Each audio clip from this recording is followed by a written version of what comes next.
শিক্ষক মৃত্যুঞ্জয় সামন্ত ও তার স্ত্রী চন্দনা সামন্তর একমাত্র কন্যা ঐশীর জন্মদিন উপলক্ষে মেদিনীপুর কুইজ কেন্দ্রের উদ্যোগে এবং মেদিনীপুর ভলান্টারি ব্লাড ডোনার্স ফোরামের সহযোগিতায় মেদিনীপুরে মেডিকেল কলেজ হাসপাতাল ব্লাড সেন্টার অনুষ্ঠিত হল in house blood donation camp. ঐশীর জন্মদিন উপলক্ষে কেক কেটে জন্মদিন পালন করা হয়। জন্মদিন পালনে চিরাচরিত রীতিতে না গিয়ে একটু ব্যতিক্রমভাবে আয়োজিত হল রক্তদান শিবির। ঐশী বাবা মাকে জানায় তার জন্মদিন রক্তদান শিবিরের মাধ্যমে পালন করতে। মেয়ের ইচ্ছে সম্মতি দেন ঐশীর বাবা মা। এই কাজে সাহায্যের হাত বাড়িয়ে দেন মেদিনীপুর কুইজ কেন্দ্রের উদ্যোগে এবং Medinipur voluntary blood donors forum. এদিন কয়েকজন মহিলা সহ প্রায় 50 জন রক্তদাতা রক্তদান করেন। শিবিরে রক্তদাতাদের উৎসাহিত করতে উপস্থিত ছিলেন কলকাতা মেডিকেল কলেজ হাসপাতালের চিকিৎসক ডাক্তার সুদীপ দাস, বিশিষ্ট চিকিৎসক ডাক্তার মঙ্গল প্রসাদ মল্লিক, বিশিষ্ট চিকিৎসক ডাক্তার অজয় শীট, কুইজ কেন্দ্রের সভাপতি রিঙ্কু চক্রবর্তী, সম্পাদক সুজন বেরা, ব্লাড ডোনার ফোরামের সভাপতি অসীম ধর, সম্পাদক জগদীশ মাইতি সহ অন্যান্যরা ঐশীকে শুভেচ্ছা জানিয়ে আশীর্বাদ করেন শুভানুধ্যায়ীরা।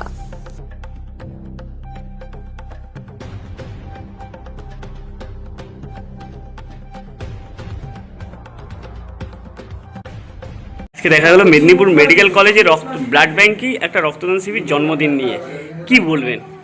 বলার মানে আমাদের সংগঠনের যারা সদস্য আমাদের মোটামুটি সদস্যরা জন্মদিন উপলক্ষে বা স্বাস্থ্য বাড়ি থেকে শুরু করে বিয়ে বাড়ি বিভিন্ন সময় রক্তদান হয়েছে। এটাও একটা রক্তদান, ঐশীর জন্মদিন। এটা আমাদের অর্গানাইজেশনের তরফে প্রায় ৬২তম রক্তদান। এখানে শুধু আমরা নেই, আমাদের সঙ্গে আছে ভলান্টারি ব্লাড ডোনার্স অ্যাসোসিয়েশন। আমরা সবাই মিলে এই রক্তদান করছি এবং সবথেকে ভালো লাগছে যে ঐশীর জন্মদিন এবং ঐশীর নিজেরও একটা ইচ্ছা, তার বাবা মায়ের ইচ্ছা, তার বাবা নিজেও রক্তদান আন্দোলনের সঙ্গে যুক্ত। ফলে আমাদের তো ভালো লাগার জায়গা এবং আমাদের অর্গানাইজেশনের এটা ৬২তম এবং এখানে অনেকবার আমরা ইনহাউস করেছি এবং এই ইনহাউস কনসেপ্টটা কিন্তু আমাদের এসছে করোনার সময় থেকে। করোনার সময় যখন আমরা রক্তদান শিবির কোনো আয়োজন করতে পারছিলাম না, তখন এইরকমভাবে 15, 16, 11, 12 জনকে নিয়ে আমরা বিভিন্ন, শুধু এখানে নয়, পাঁশকুড়া, তমলুক এবং মেদিনীপুর ব্লাড সেন্টার আমরা এইভাবে রক্ত দিয়ে গেছি এবং সেটা এখনও চালু আছে। আজকের টার্গেট প্রায় 50-এর কাছাকাছি, মানে আমরা 50 হলে খুশি হব, আশা করছি 50 হবে, এই আশা আমাদের প্রত্যাশা আছে মানুষের কাছে। তো এইটুকুই, আর তো মানে এটা আমাদের সাফল্য একটা বলা যেতে পারে।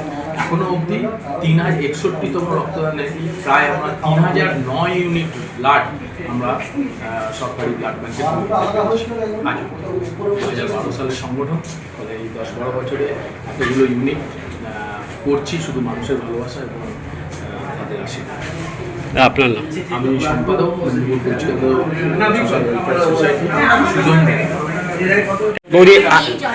বৌদি, আজকে দেখা গেছে আপনার মেয়ের জন্মদিনে রক্তদান শিবির, এই চিন্তা ভাবনাটা মেয়ের কোথায় থেকে এসছে যদি বলেন? আমার মেয়ের জন্মদিন উপলক্ষে আজকে একটা ব্লাড ডোনেশন ক্যাম্প হচ্ছে, যদিও বা ওর ইচ্ছে ছিল ওটা করার, ওর পিজি ব্যাংক ভেঙে ওই ইচ্ছে পূরণটা করলো আর কি, ওটার জন্য যে মানুষের পাশে থাকবে ও, ওর বাবার থেকে ও উদ্বুদ্ধ হয়েছে। এইভাবেই সবার মধ্যেই এটাই এরকমভাবেই প্রচার হোক যে সবাই সব কিছুতেই একটা করে মানুষের জন্য কিছু না কিছু করে উঠুক। কি বলবেন মেয়ের এই এখন থেকে চিন্তা ভাবনা? হ্যাঁ, অবশ্যই ভালো, আর আমিও চাই ও বড় হয়েও যেন এভাবেই যেন থাকে সবার সাথে, সবার কাছে। আপনার নাম? চন্দনা পূজা সামনে।